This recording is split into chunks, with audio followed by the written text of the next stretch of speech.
Next, we have other ways of expressing concentration, especially using parts. So we have most commonly parts per million and then parts per billion. But we have other parts, let's say parts per thousand. Okay, pwede rin. So now, parts per million can be expressed as the 1 milligram of solute per kilogram of solution. Okay, and parts per billion is 1 microgram per a kilogram of solution. Since million is 10 to the 6, right? So, yun yung difference of the units. Then, parts per billion is 10 to the 9. Okay? Which Bn, this is also equal to milligrams per, let's say, liter or kilogram of solution.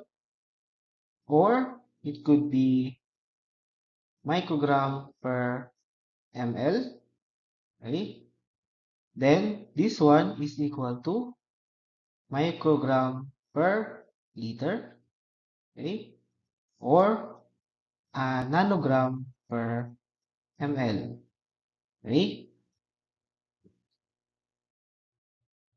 Next way of expressing concentration is using the mole fraction, wherein the moles of component in solution is divided by the total moles of the solution.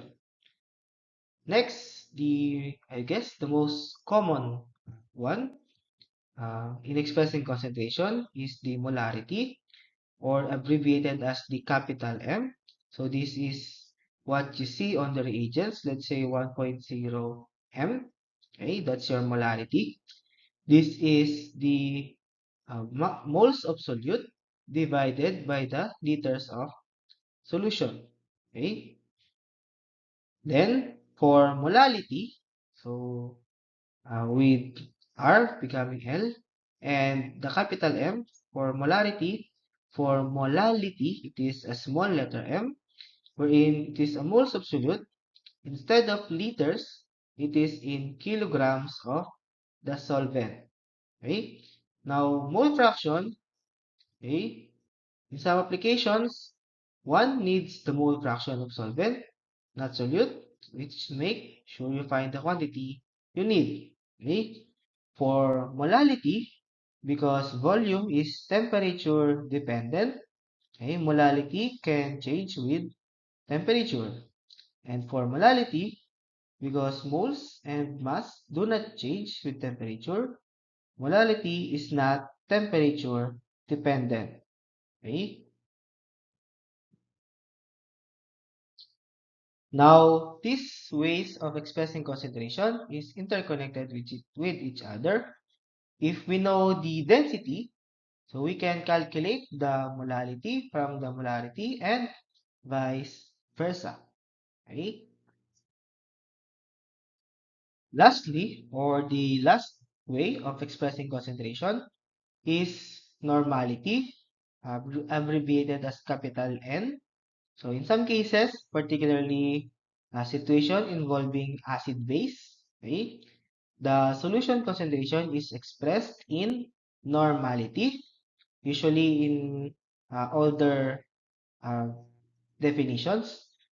Normality is defined as the number of equivalent weight, okay, or equivalents, EQ, of solute dissolved per liter of solution. So, mass of solute divided by liters of solution multiplied by a factor 1 over the empirical weight or the equivalent weight of solute, which is equal to the molecular weight divided by the number of equivalents N. Hence, if we use this in this equation, the normality would be just the mass of the solute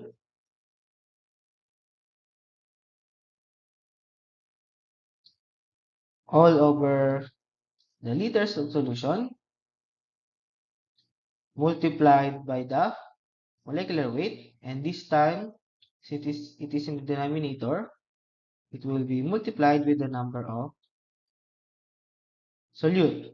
But mass over molecular weight is just your moles, right, of solute multiplied by the number of equivalents divided by